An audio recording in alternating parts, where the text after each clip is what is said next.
Când ai de gând să trăiești doar pentru Dumnezeu? Îți spun în această seară, ție frate și soră, care de 10 ani de zile trăiești o viață împărțită cu Dumnezeu, îți împarți timpul și cu tine, mai mult și puțin cu Domnul, îți împarți telenovela de la ora 6 de pe Canal D și după aia vii cu 5 minute de rugăciune plictisite înaintea Domnului.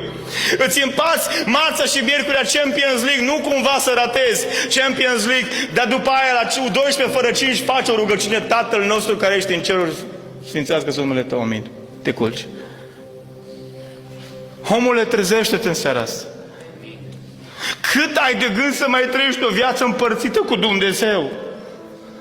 Schimbă-ți viața, schimbă-ți atitudinea, schimbă-ți gândirea. Prieten drag, ai trăit destul fără Dumnezeu. E vremea să vii să trăiești viața pentru Dumnezeu. Știi ce se întâmplă seara asta? Spune cuvântul Domnului, dragii mei, că femeia asta plângea, dar știți cum plângea? Că spune Biblia că ploua din ochii ei, lacrimi. Ploua.